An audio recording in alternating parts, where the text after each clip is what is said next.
This is a book that was written 250 years ago, 1776, and we have been reviewing it. This is we have reviewed from book 1. We are now in book 4. The nature of our conversation is we are trying to appreciate the enduring power of ideas over time. And as students of economics, we seek to understand the extent to which the ideas we propagate will stand the test of time and whether they are truly new. And also, we want to find out from whether Adam Smith's ideas remain relevant in our contemporary society. So far, we have had conversations on book 1, which is of the causes of improvement, productive powers of labor, and of the order according to which its produce is naturally distributed among different ranks of people. We've had conversations on book 2 of the nature, accumulation, and employment of stock, and book 3 of the different progress and opulence in different nations. So today we're starting on book 4 of systems of political economy, and we'll be looking at the first 3 chapters. Basically, in this section, in this conversation, we are going to look at what Adam Smith described as political economy, which is a branch of science of a statesman or legislature, which is proposed 2 distinct objects. The first one, to provide a plentiful revenue of subsistence for the people, or more properly to enable them to provide revenue of subsistence for themselves. The second distinct object that Adam Smith propagated was to supply the state of Commonwealth with revenue sufficient for public benefit. So in our conversations, my colleagues Kwame, Vivian, and Leo will be taking us through the 3 chapters. Right. Thank you very much, Melody. Yes, so again, we are discussing chapter 4, rather book 4, chapter 1 of book 4 of the Wealth of Nations. And I have to start with the fact that in this book, what Adam Smith was trying to explain is how nations acquire or move towards prosperity. And so in chapter 4, it's titled as of the principles of political or systems of political economy. And systems of political economy, as he defined it, it's a science. Of course, in those days, all disciplines that use a systematic method were called sciences, and it was much easier it wasn't a controversial thing. As Melody has said here, his definition of political sciences, or rather of political economy, not political science, of political economy, is the methods by which statesmen and people who make decisions, legal people or the sovereigns, make decisions of 2 kinds. 1, how to raise revenue for the state or the sovereign, as he called it, and 2, how to enrich their people, basically raising the revenue of their people. In other words, how to make households and farms prosperous and at the same time provide an opportunity for government to earn revenues through which the state can be earned. So that's basically it. Now, this chapter basically focuses on the systems of political economy, and therefore systems by which how government rules and how those affect economic outcomes or prosperity in general. So it's more like a law and economy nexus and the philosophy of how governments run. The philosophy upon which government is run. What does government allow to happen and how does government see how prosperity is created? So Adam Smith identifies the root of the mercantile system in a common linguistic and conceptual error, because that is the tendency of people to confuse money or to use money and wealth interchangeably. So for instance, if I say that person X is a rich person, it is often also true that person X also has a lot of money. And in many cases, when people say that someone has a lot of money, they mean that he is wealthy. And the reason for that is because, as Smith distinguishes, is he says that both money serves many purposes, but also it's an instrument of exchange and at the same time a measure of value. Because it is a measure of value and also uses an instrument of exchange, people tend to valorize the measure of value attribute of money, leading to the popular opinion that a rich person is just a person with a lot of money, basically. And of course, by that reason, then that analogy then proceeds to say a rich country, therefore, is a country that holds or lots of gold and silver at the time, because gold and silver was the mechanism for currency at the time. Now, of course, Smith starts from the fact that because people use wealth and money interchangeably, and therefore leads to the error in thinking that a rich nation is one that must have a lot of money or has stores of money. This leads to the error in which people think that even states, the function of the state, the core function of the state is to ensure that it stores within itself and also within its republic, if I may call it so, or within the sovereign or the Commonwealth, a lot of gold. Remember that this is the 18th century, and so therefore in the 18th century, the dominant view was actually this mercantilist view. The mercantilist view is that a rich state is one way of ensuring prosperity for a nation is to ensure that it keeps as much money within it as is possible. This is a fallacy, and if you want to, you can consider as well that the IEA has written 52 economic fallacies. One chapter addresses this question. But the money is wealth mindset, dominant even today, it's a 250 years, at least rebutted 250 years old ago, is still one that led, it's a mindset that is maintained. And Smith says that this idea that the function of a state is to collect gold led nations to adopt policies that are aimed at holding cash. And therefore, even trade policies at that time meant you try as much as possible to sell out to other states, but to prevent, to the extent that is possible, any imports. Because then the view is that if people spend money in exchange for goods and you're buying something, you're losing that gold and therefore losing that silver, and that therefore the country is becoming poorer. So I repeat myself, but I say that this mindset was adopted by European nations. Remember, European nations at that time were very dominant, be it the English at that time, we had the Dutch, we had the Spaniards, and he uses all those nations and the examples very well. And one of the things that this hoarding mentality of hoarding gold and hoarding what you have, the belief that if you buy money, if you send money outside to buy something and you're English and you send it out to France to buy grain, you've lost, has led to some things. One of those policies effects is export prohibitions, which is you need to prohibit the export of gold and silver. And many countries actually tried it. Smith gives the example why this policy failed. The policy failed because, remember, gold and silver were very dense ways of keeping property. They represent a store of value. And therefore, if you prevent people from trying to move gold and silver across borders, and these are very small amounts which conceal or rather compact a lot of wealth, that is a policy that is not going to go much, and that is not going to be very successful. Because especially if gold is in private hands, and one person hopes to move, say, from England to France, right? And you're prohibiting the transfer of gold from France to England, or the reverse, because gold is held in a personal hands, and it's also very valuable and recognized both borders. That's unlikely to be, but you hear countries, or you had at that time that there was a view that, look, let's prevent our money from reaching other people, of our gold from going to other nations. The second fixation that this mercantilist policy has, or mercantilist mindset led to, was that the focus should not be on individual transactions. It led to what is called the balance of trade.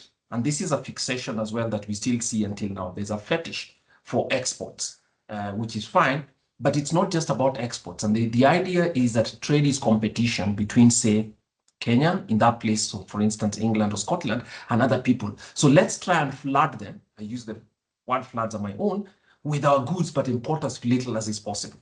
Why? Because we want a positive balance of trade. And it's something that we also see in Kenya every year when the economic survey is released. Among the things that regular commentators go to and say, wow, we are exporting less and actually importing more. And that in itself, that balance of trade equation, which exists, or the balance of trade representation, identity, is something that some people claim that happens. And you hear quite a lot of it. So as long as total exports exceeded total imports, of course, that means that more gold would have come in because transaction was in that currency. So that means that the nation is richer. They forget that the reason people exchange is because they're also finding value. So gold in itself is a mechanism for exchange.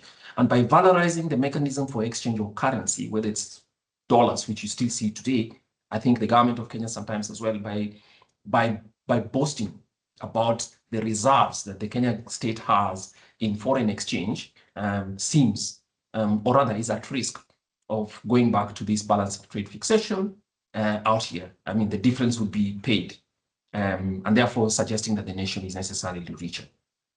Now, Smith critiques these views, and he says he suggests that most of this view is the dominant view of merchants, or people who actually have merchants. They are interested in government blocking imports, but so that they have two advantages. If they can export, that's an advantage for them. But if they dominate domestic markets without having to compete with imports, they therefore think that their personal interest as a trader, if for instance I'm in Kenya and I'm a trader of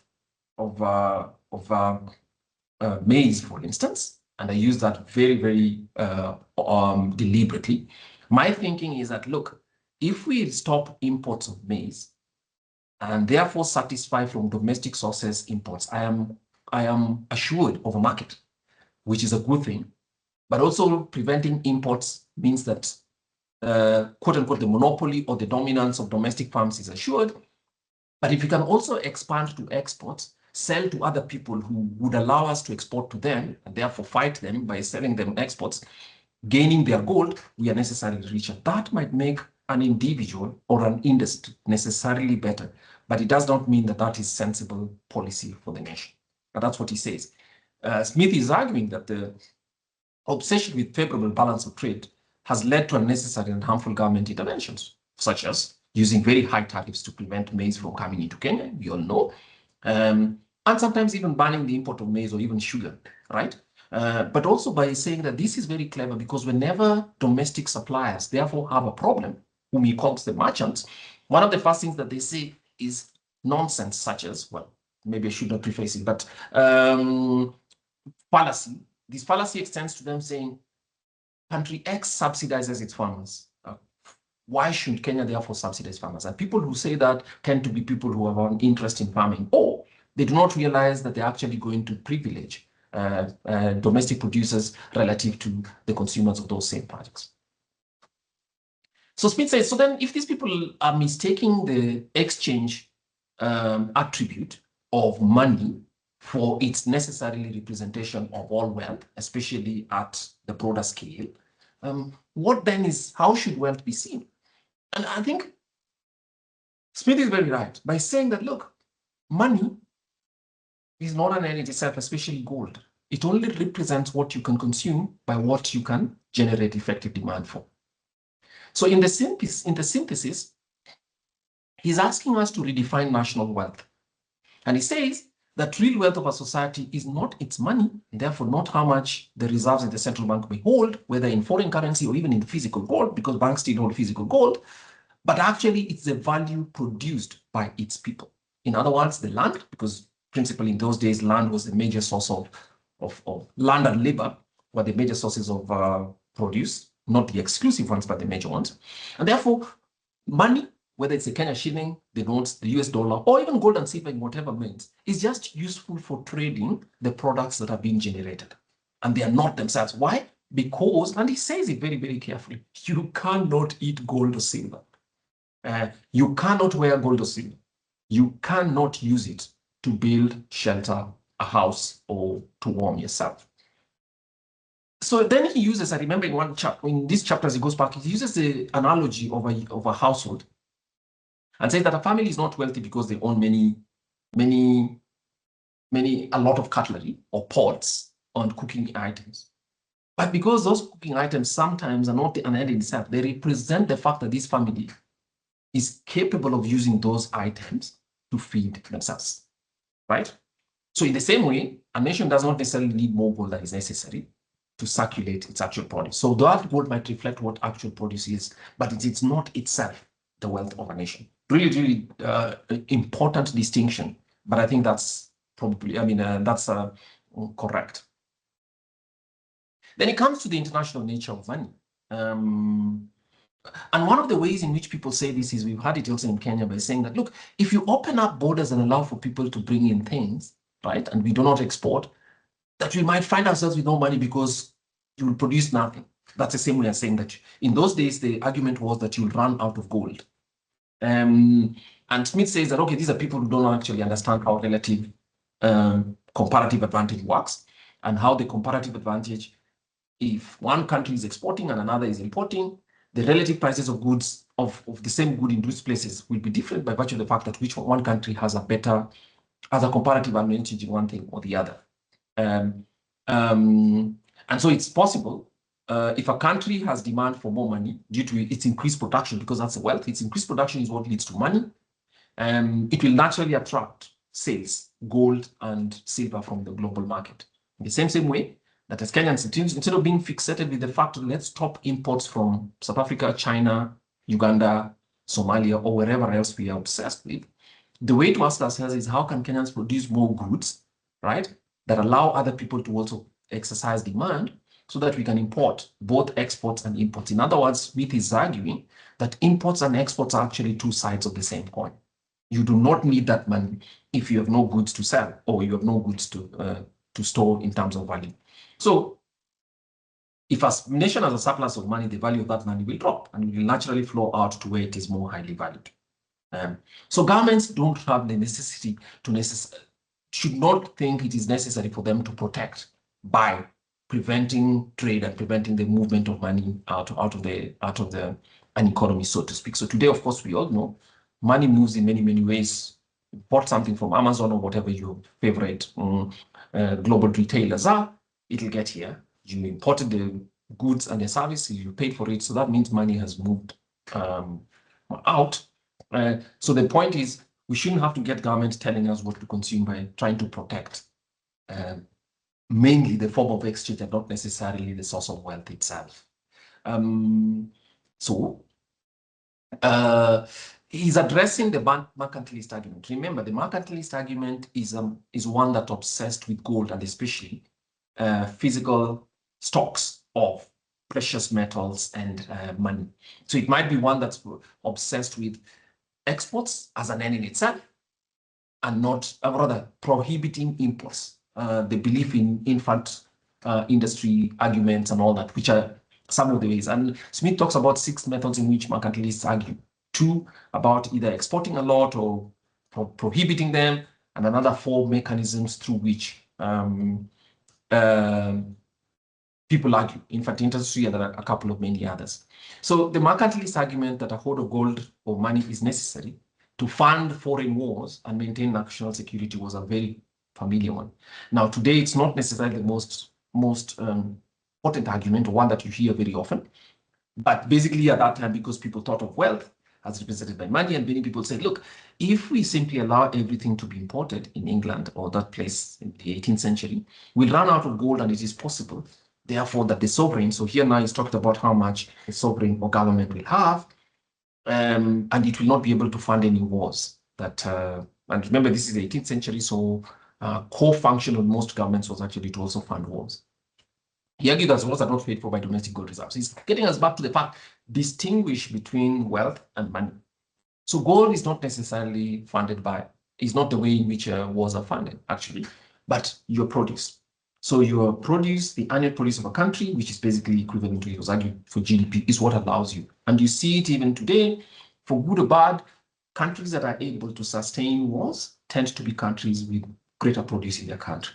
I mean, to begin with. And then, now, of course, Smith is saying that they are wasting that money in all manner of things, but a nation with a strong manufacturing base and productive agriculture can export goods and purchase the supplies that they need, right? Including arms and the things that are needed for self-defense, even without a massive stockpile of the money itself. So in other words, saying the productivity of your people or the production capacity of a people or a nation is able to let them.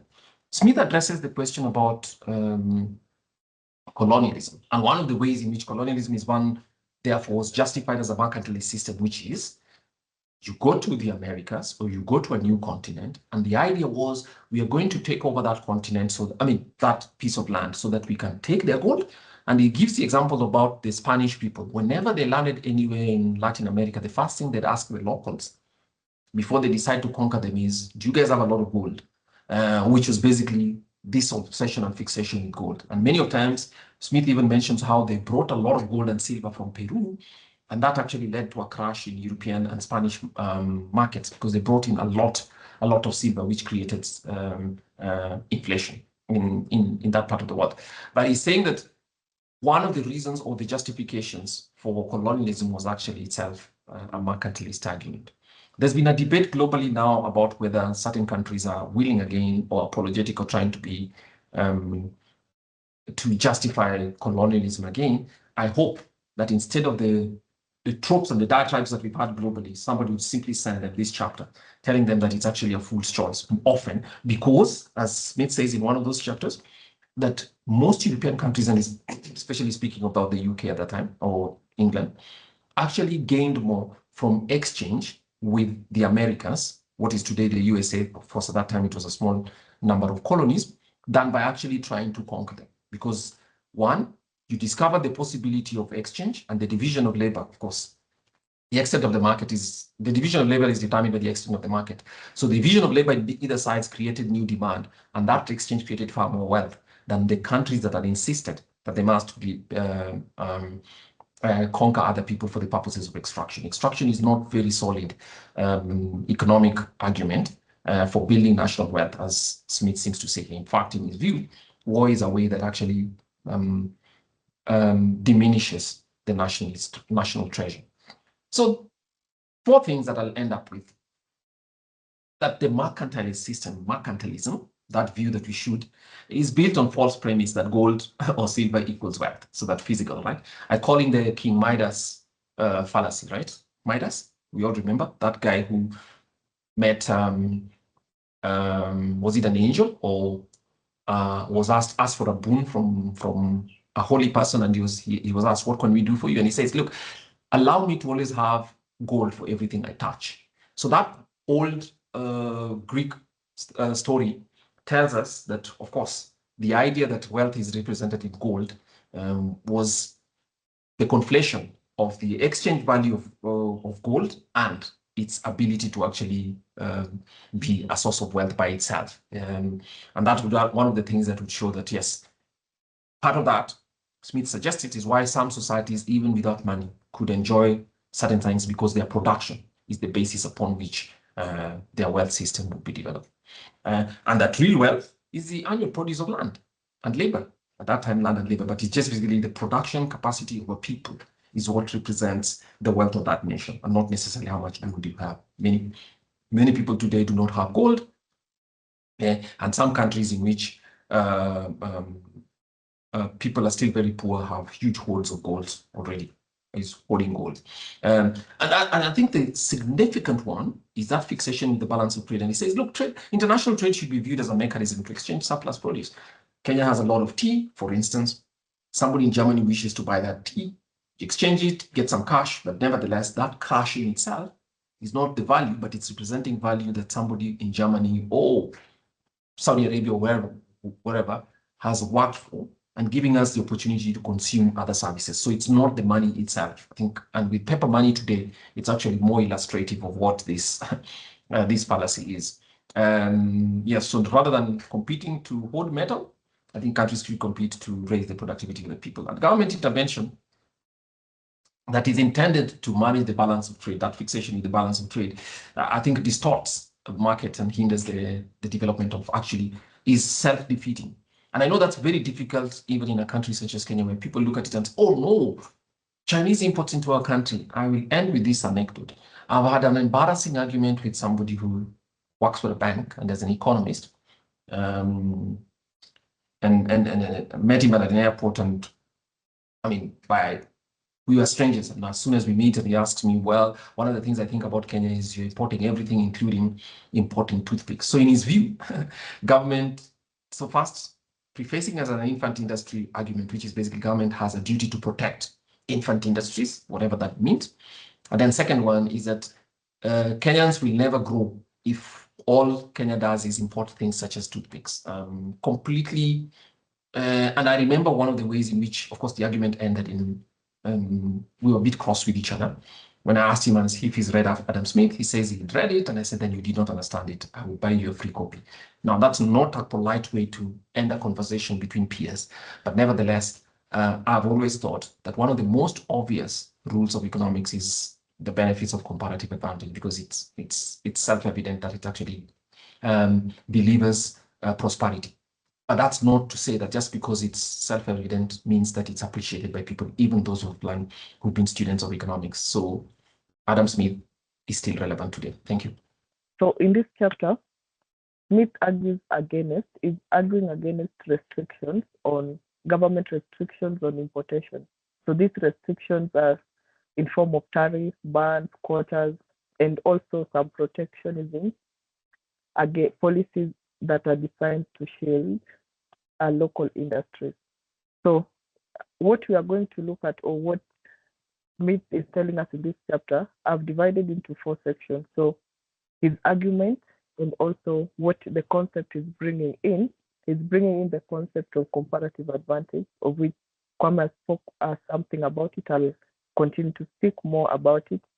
Then he also speaks about the effects of restricting free trade and international trade, then what happens or who is affected.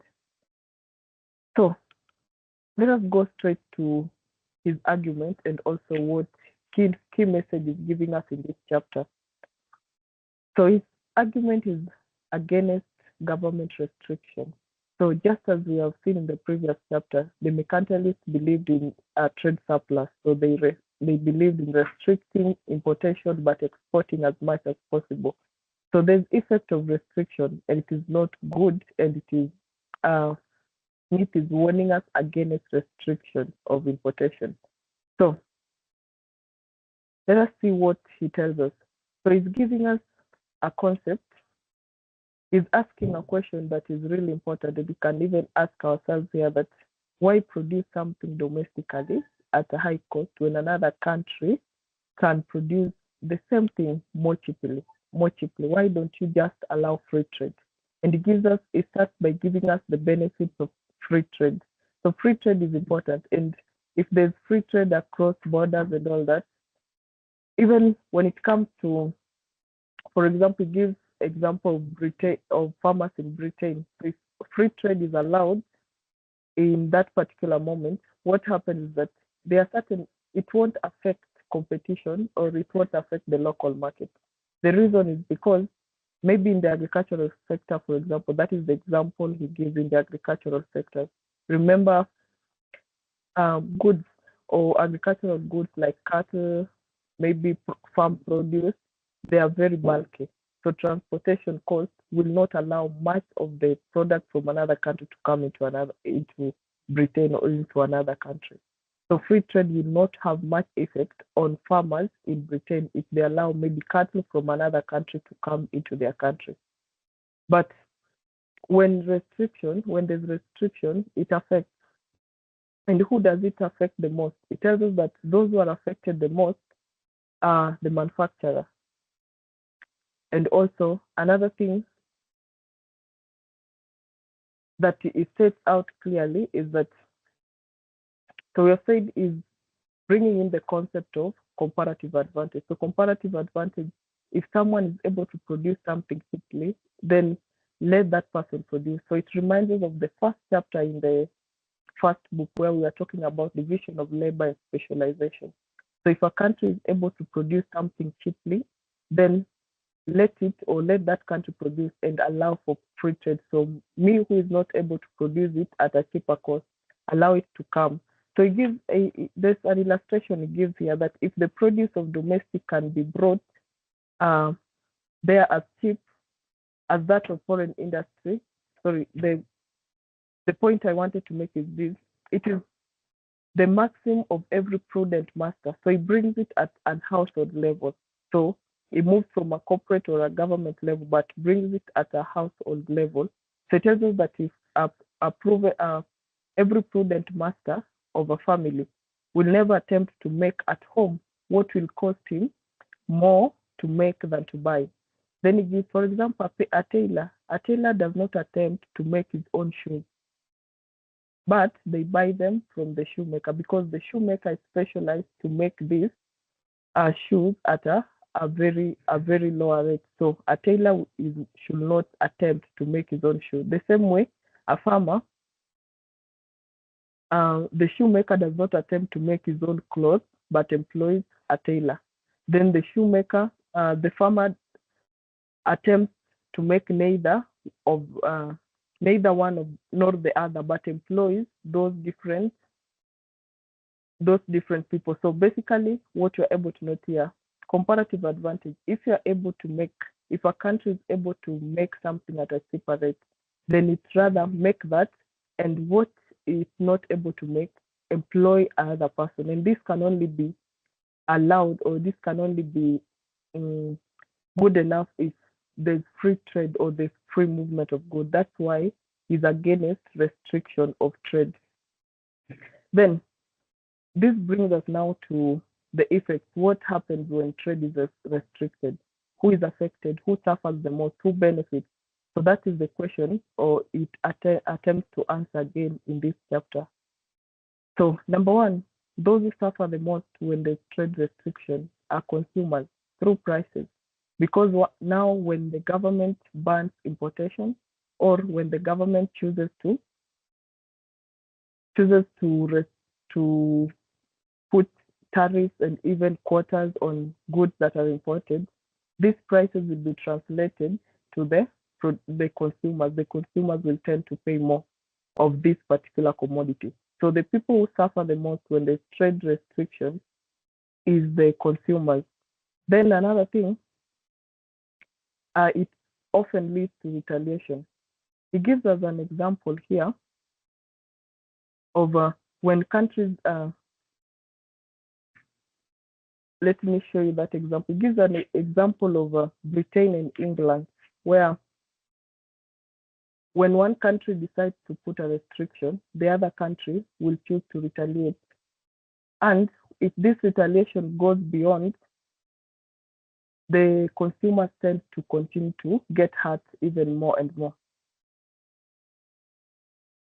And we have seen that. So let me just give an example of what has happened currently. You have seen that when last year, January, when the United States placed 25% tariff on almost every trade partners, and most of the countries retaliated. Many people retaliated, and eventually it leads to what is called trade war. It leads to trade war. So he's giving us an example of France that restricted imports. England in return retaliated, and what happened was a trade war. So these actions, when one country decides to restrict importation, these actions tend to escalate political tension, and sometimes they often lead to wars. And he gives that example in this book. Then, though he comments that sometimes retaliation may be strategically useful. For example, if retaliation by another country only forces the other country to remove the trade barrier. So it can only be useful if the country retaliating forces the other country to remove the trade barriers. But often it is harmful, because when the country refuses to remove the barriers, because it will only hurt the citizens of the home country. So he uses mostly the term of the home countries.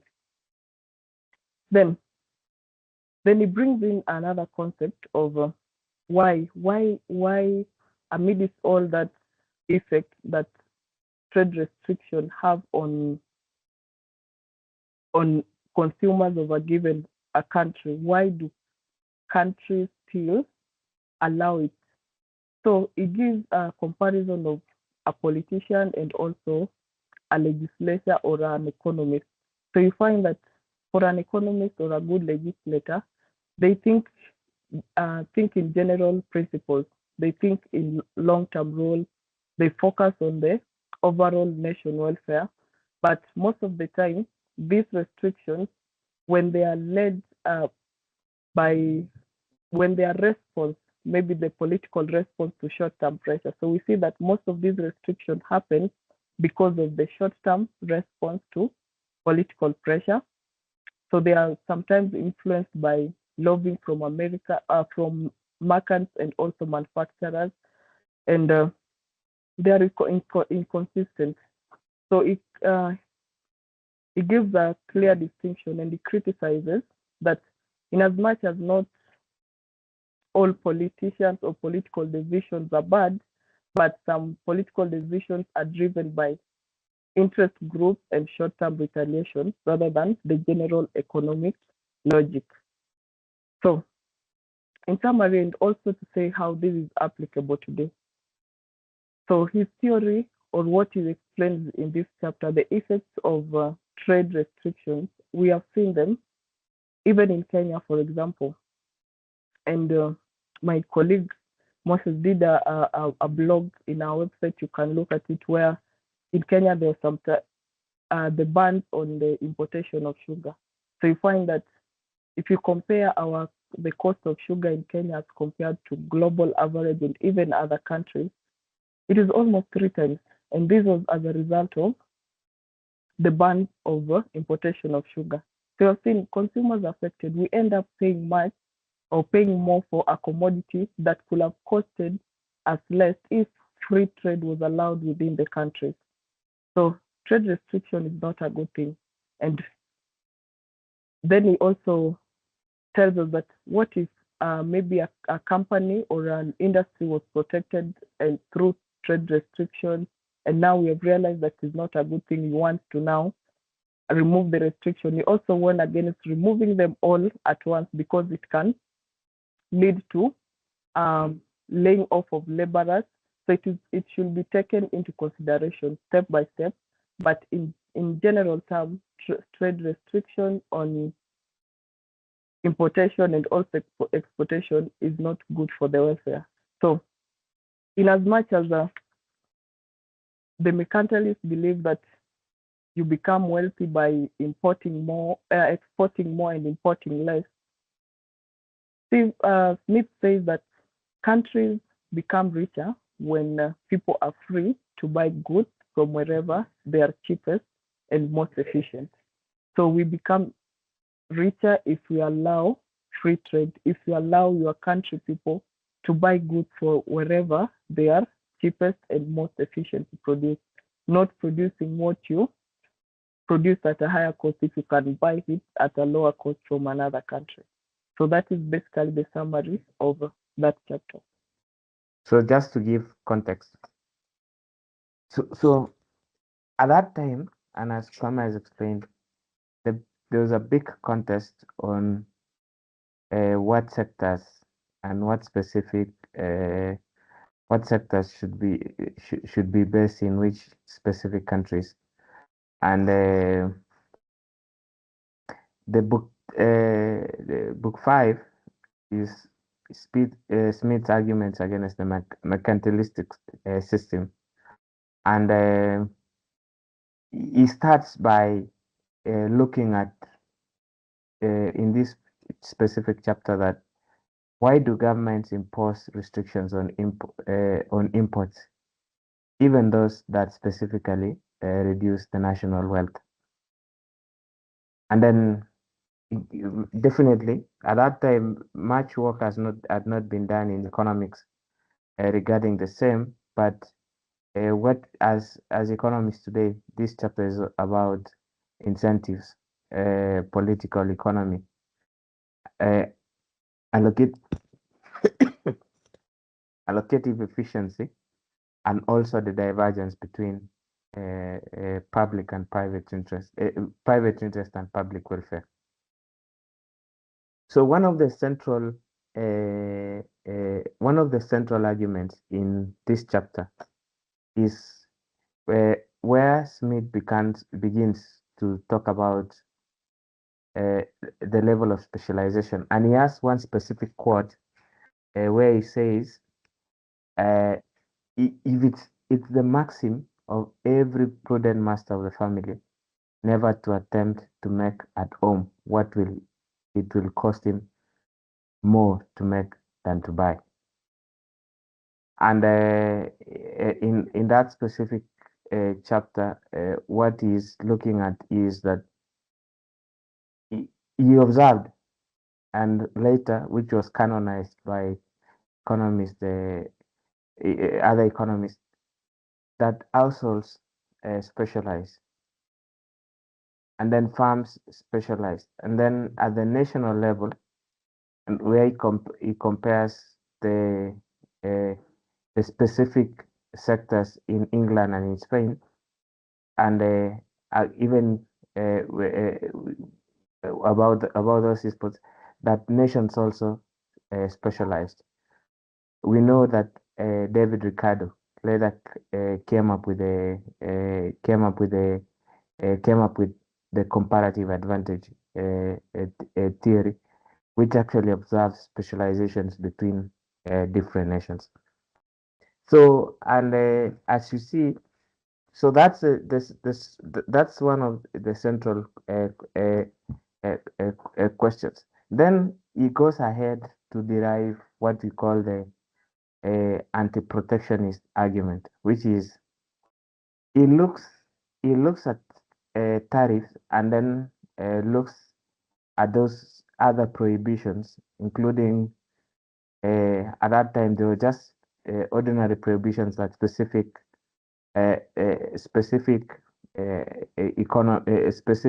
like ships could not dock in specific ports. Ships from different countries could not dock in specific ports. So what he does is he makes this argument, another quote, and which I'm going to quote for the purpose of for this discussion, that what is prudent, what is the prudence in the conduct of every private family can scarce be folly in that of the kingdom. And that essentially forms what we call the anti-protectionist argument, because what he means is that he is looking at the rationality of the market by saying every family,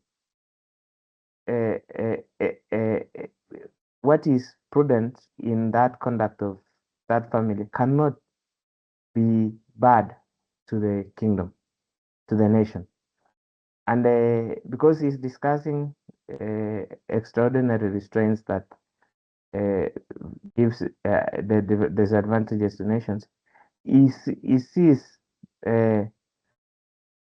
that Smith's arguments about that those tariffs forces capital to go into less productive units actually forms the part of what we call forms now the argument against protectionism, because what protectionism later does, and the empirical literature comes later, is that protectionism distorts those prices.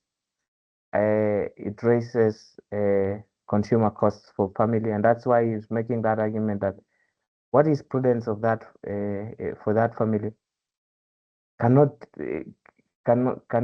go against that similar to the nation, and it lowers national wealth, which later when measurement tools came forward and the economy, people could measure the economy, that is the national income. So these arguments, the anti-protectionist arguments that Smith makes in this chapter of the book, later became modern economy concepts, like in this case that prudence, showing that the prudence of the family can be bad to the nation. Later became the deadweight laws. Another concept is the question about the political economy. Another concept is now the production inefficiency that you see. Then subsequent to that, he also makes another argument about the question about natural liberty, and in this case, he gives this argument that every individual is continually exerting himself to find out the most advantageous employment for whatever capital he can command. And because he's making an argument, that these sectors, there is arguments against the restraint, he makes this against the restraint of importation. He makes this argument that if it's agreed that every individual should exert himself to find out the most advantageous employment, then definitely there should be no it should be the argument protectionism should not form the basis where countries restrain at that time England the England restrained restrained sectors, because you are restraining that sector and you're expecting that an individual should exert himself to the most advantageous employment. You are actually constraining his civil liberty, and that is a very important argument even up to today. And as we see Kenyan sectors, especially those ones that are constrained by government policy, government is basically constraining by policy constraining effective efficiency, productive efficiency. They are actually constraining civil liberties. Then the last two things that I want to focus on is the fact that at that time industrial organization, which is the branch of economics that deals with markets and the power of markets and what different players do to capture markets. At that time, there was very little literature, but in Smith's political economy analysis, he brings out this concept by saying that the interest of the dealers is always, in some respects, different from and opposite to that of the public. He is making what later was canonized by George Stigler in the paper Theory of Regulation, Theory of Economic Regulation and Competition, where he makes this argument that the theory, those people who are dealing with specific sectors, their incentives actually could go in different ways and very different from an opposite of that of public. And this is very important. Even today, while, for example, there was recently the oil scare, the shortages related to fuel, and then the scandal in Kenya, you realize that those people sell fuel to government actually have very different objectives to those ones of the consumers. As a consumer, you're looking forward to cheaper fuel, for example. You're looking to outside cheaper fuel, you would be looking at the available fuel, many of those things. But the dealers who actually deal with those sectors have very different, have every different objectives because of incentives. And that is a very important element of political economy. So, and later, it formed the basis of public choice theory. And the paper from Stigler, the paper from Manka Olson describing the questions about collective action, because the paper from Gordon Tullock, the paper from Anne Kruger, the paper from James Buchanan, who later won the Nobel Prize for Economics on public choice theory, comes from this specific.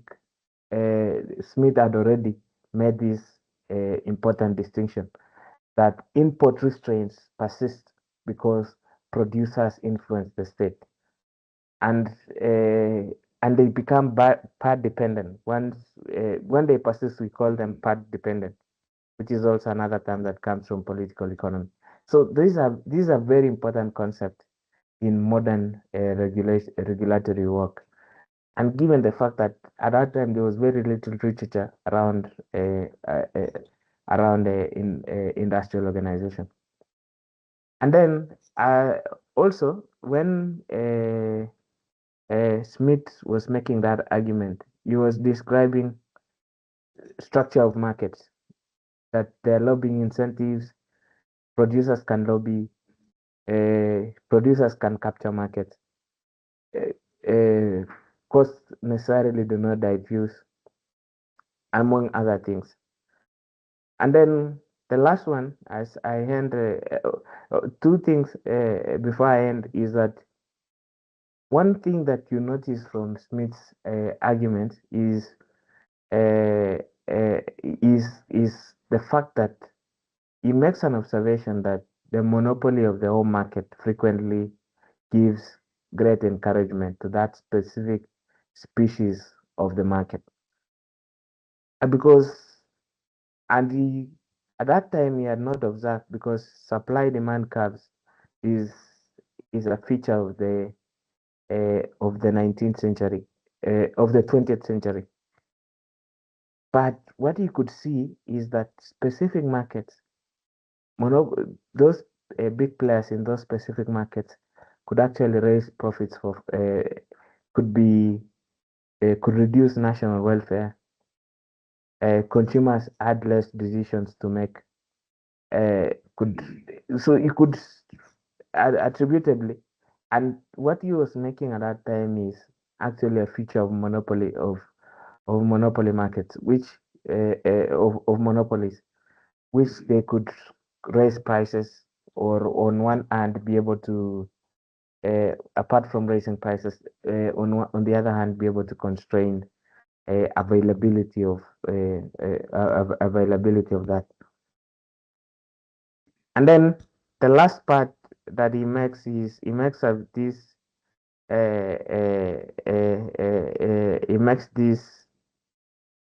one thing that has become the most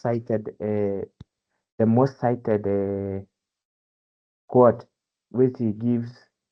He provides a free rider, which to me also is an exception to trade.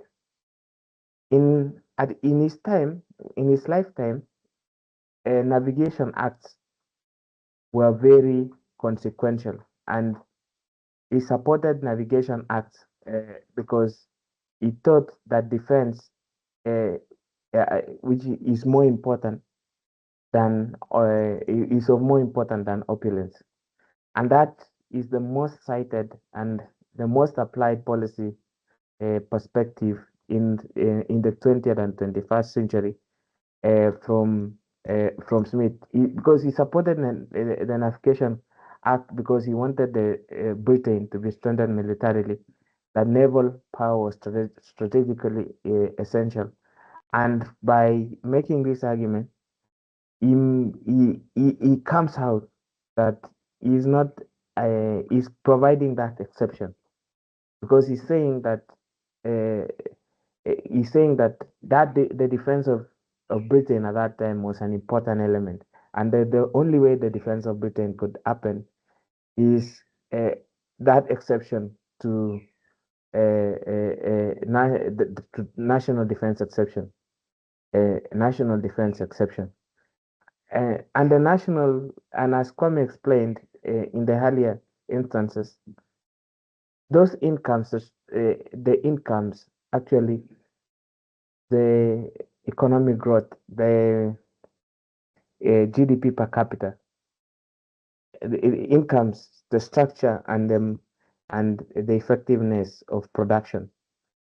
What forms what we call the modern economy is what the most important defense aspect, because it could allow any investments in national defense. But at that time, he had very strong assertions for the Navigation Act. So that national security rider is something that has been applied up to today. So you'd see what they call essential industries. So, for example, for the case of the UK, where Smith lived in his lifetime, it would be something like questions around energy, around semiconductors, chip manufacturing. It would be questions around issues related to food and many other things. So, and that is now part of what we call the modern industrial forms part of industrial policy. But in essence,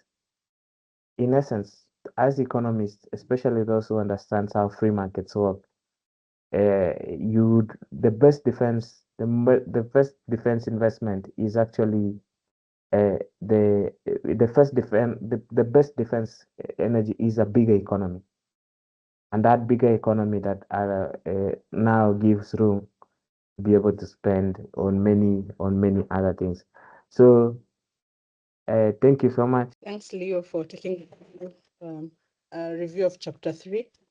So basically from the 3 discussants we have, I can give 3 statements that summarizes chapter 1, chapter 2, and chapter 3. The first statement is from large stocks of gold or silver do not necessarily equate to a nation's wealth, rather than the productive capacity. The countries are wealthier, and they are free to produce from wherever they can. They can produce. Sorry, countries are wealthier when they are free to buy goods from wherever they can be produced most cheaply, in line with the principle of comparative advantage. And the last statement I can give as a summary: import restrictions often persist because producers influence government policy in ways that create monopolistic market conditions, ultimately reducing a nation's welfare. And through those 3 statements, Adam Smith saying that a nation becomes wealthier when they are productive, when the people are helped to improve their productive capacity, when the people are free to buy from wherever goods are produced cheapest, and where there are no restrictions on imports. So let me start with you, Kwame. Do you think that the ideas that Adam Smith propagated are relevant in our current state of society? So I think the idea of, and here Smith performs a function that we in think tanks should remember. Part of what Smith was trying to do is to, I don't want to use the word attack, but to push back against economic fallacy. And the question of mercantilism feels very natural because it's like economic nationalism. You say, let's sell to other people, but prevent them from coming into our markets. And you see a lot of it here, including not just in manufacturers, because at that point we was talking about agricultural produce and manufacturing, but now we can even talk about music. So for instance, in Kenyan radio, you hear people say nonsense such as, we should listen to our own artists. Maybe I don't want to listen to them. So the idea that we should preserve and that we have a natural right to sell, or Kenyans have a natural right to sell what to buy whatever it is I am selling, and using government power for it, it's still here, right? And so that's one. And secondly, we also see there are sectors in which people say you should not export avocados or macadamia nuts or this produce, you must sell them to a local person or sell to local people, because that helps to prevent, so that we're not sending our goods outside there. So that necessity of prohibiting things is as a mechanism of economic policy to prevent, right? Creating boundaries and preventing people from consuming what the stuff they prefer to consume is still here. So I think it's still a relevant lesson, because it's one of the clearest for me about how to resolve another. And at that time, it was dominant policy. It was the way economies were run. It's also what justified even wars and conquest, right? The establishment of colonies was believed in the sense that we go out there, take their gold and bring it back to England, to to Holland, or whichever other country was there. So part of the big justification sitting here as Africans today for the colonialist projects, right, was mostly an extraction impulse, which is mercantilist. You take what you keep your own markets, but you sell other things to other people. And I think it's one thing that also was very destructive. Whether people have learned about it or not is a different one. But yes, and that nativist view that mercantilism is still a good way for government to run things. How can we let foreigners just sell things to us? Is still very dominant. So I think that it makes this chapter still very relevant. This book still relevant. So Kwame, if you'll be in government, the first policy you will scrap off will be the Buy Kenya, Build Kenya. What do you think? Yes, well, Buy Kenya, I prefer that government doesn't, I prefer that government allows us to buy the stuff we need to buy, right? Government should not force us to buy, whether it's Kenyan sugar or Kenyan maize and stuff like that, or to listen to Kenyan music.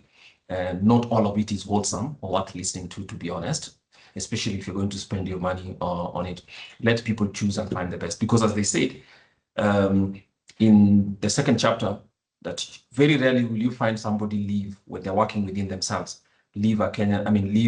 buy goods more expensively than where they can find it. So regardless of where that is, yes. So I'd be a free trader, except, of course, you can keep a few things outside. Obviously, illegal drugs, I don't know whether those should still be kept illegal, but arms.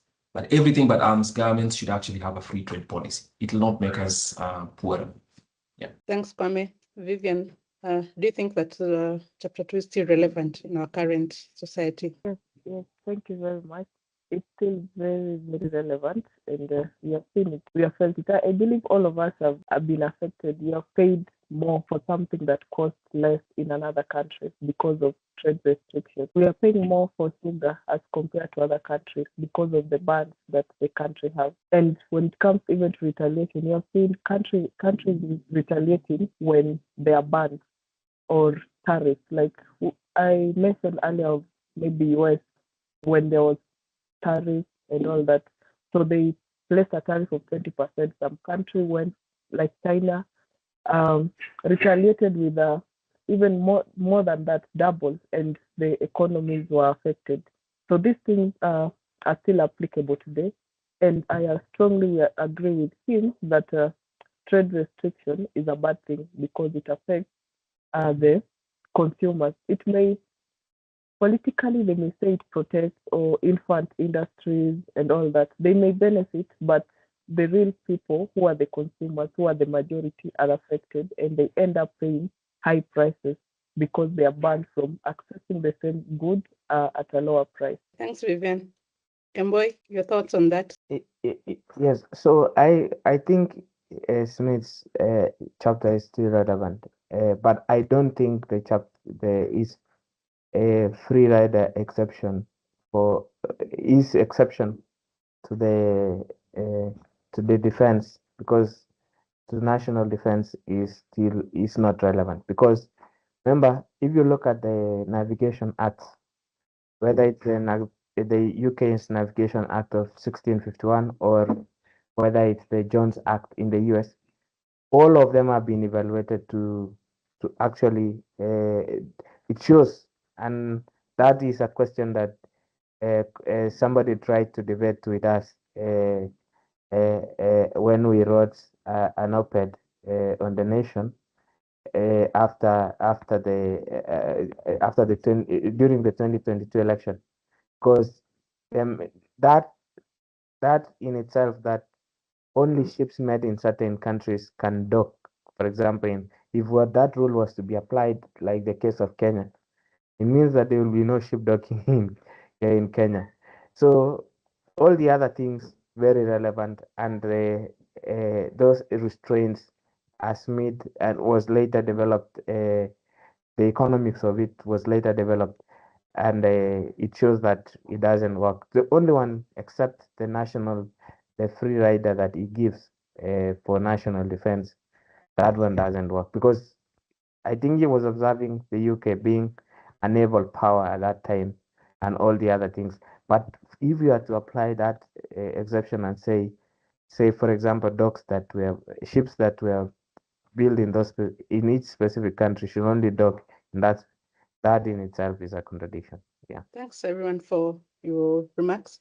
On to the concluding remarks, and maybe you can also, everyone could comment on the issue of we always measure the stock of money, like how much import, how much foreign currency do you have for import reserves? Yet, on the other hand, Adam Smith says that that's not really important. The stock of money is not important. What is important is our productive capacity. So you're free to give in your thoughts on that and concluding remarks. Kwame, you can go first. Yes, I'll read my favorite paragraph just from the book, just to quote specifically. So he says, the discovery of America, however, certainly made a most essential one. By opening a new and inexhaustible market to all the commodities of Europe, it gave occasion to new divisions of labor and the improvement of art, which in the narrow circle of the ancient commerce would never have taken place for want of a market to take off the greater part of their produce. So that's my view. But responding to your view about it, yes, I think fundamentally it is.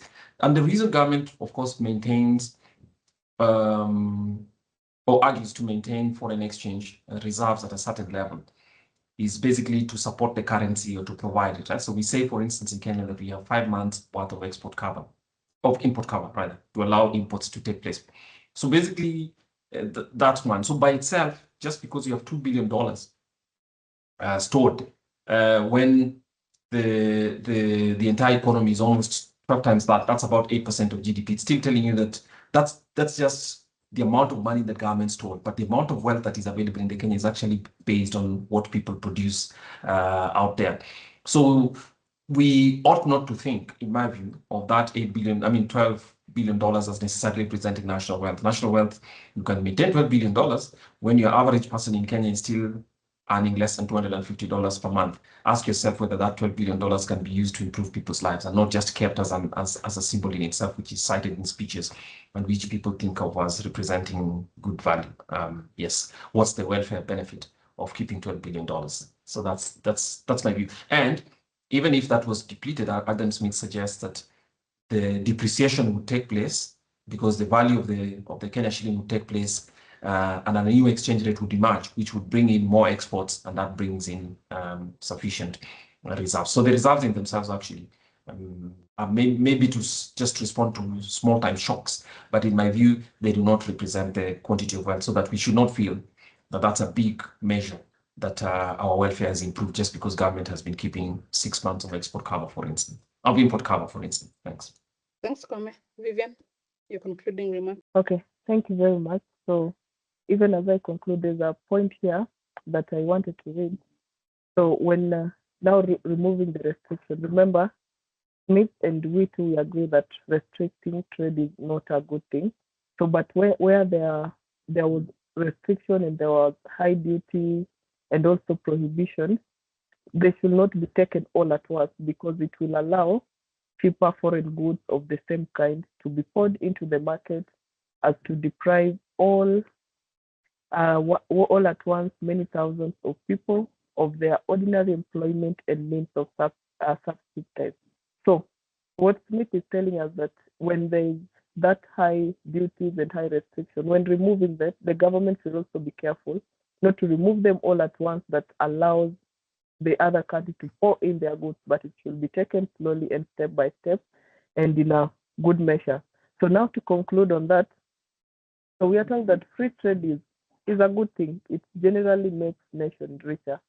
When import restriction, often they tend to raise prices and also reduce inefficiency, because imagine you are told now we are not importing, you need to make everything.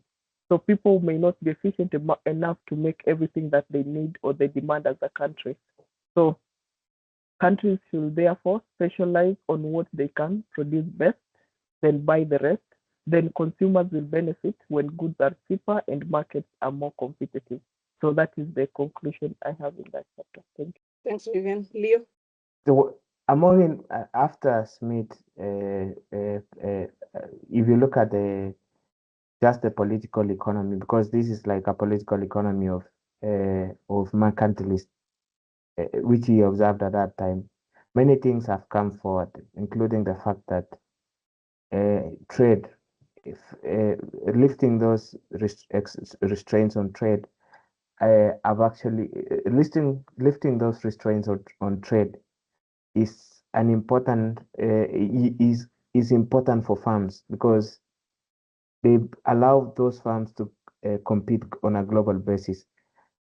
We have also learned and also seen the fact that global production is now global and takes on a value chain approach, and that value chain is important. That value chain is important in who is the most productive uh, productive uh, uh, who is the most productive player, and that's why you see the